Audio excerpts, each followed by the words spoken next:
m'appelle Loreto Núñez. Mon parcours est ancré, je dirais, dans le domaine de la littérature, des littératures. J'ai travaillé plusieurs années à l'Université de Lausanne en littérature comparée, donc une discipline qui met en relation les langues, les cultures, les époques différentes. Et donc c'est un peu ce qui me caractérise, le dialogue, la construction de ponts. Et donc depuis 2019, je dirige le bureau roman de l'Institut suisse Jeunesse et Médias. Donc l'ISJM est une organisation nationale active dans le domaine de la promotion de la littérature jeunesse et de la lecture. Donc pour les enfants depuis tout petit jusqu'aux adolescents, avec des projets de terrain, des formations, des publications, donc différentes propositions qu'on met sur pied. Donc ma contribution portera sur la diversité des familles dans la littérature jeunesse actuelle surtout.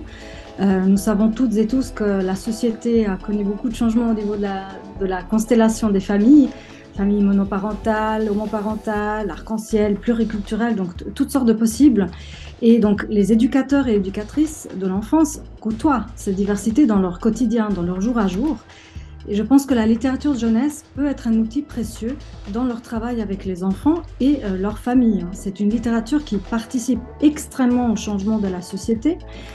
Et donc c'est un peu ça qui va être l'enjeu de ma participation, aussi dans la perspective que donc les enfants et les jeunes méritent de découvrir la diversité des relations familiales, comme la diversité tout court d'ailleurs, je suis convaincue de cela, mais ils méritent aussi de voir différents modèles de vie et de se voir reflétés et valorisés dans leur possible constellation familiale, et en même temps, un aspect qui nous tient à cœur en tant qu'institut, de présenter et mettre en avant une littérature de jeunesse de qualité et variée, donc avec des paroles différentes, des styles différents, des dessins, des techniques tout différents.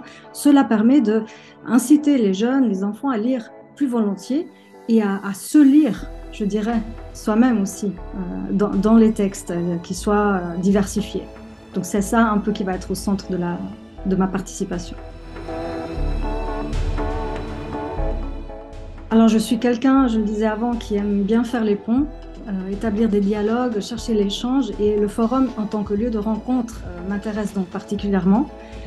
Et travaillant dans une institution qui promeut la lecture, la littérature, il est important pour nous aussi de toujours rester en lien avec le terrain, d'être proche du terrain, donc de rencontrer en fait vraiment en direct, en personne, les acteurs, les actrices qui travaillent avec les enfants et leurs familles.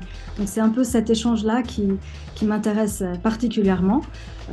Donc vraiment aussi l'échange avec le terrain, d'être à l'écoute aussi des demandes, des soucis qui sont là, qu'on voit peut-être pas forcément, et de proposer des outils à travers par exemple les livres ou des animations ou des activités dans le quotidien pour les éducateurs et les éducatrices. Grande question.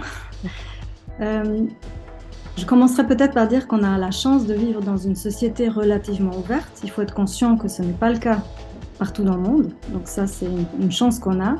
Cela a permis de dépasser vraiment des modèles rigides de vie en commun, aussi en ce qui concerne la famille. Et donc pour moi, la famille d'aujourd'hui, dans notre société, qui est chanceuse, elle est plurielle, elle est diversifiée. J'aime bien l'expression constellation familiale, avec le renvoi aux astres. Donc il y a les étoiles qui peuplent notre ciel, qui ont l'air d'être semblables, mais aucune constellation d'étoiles n'est identique. Donc chacune est individuelle, et c'est un peu ça qui reflète pour moi très bien l'image de la famille qu'on a heureusement ici.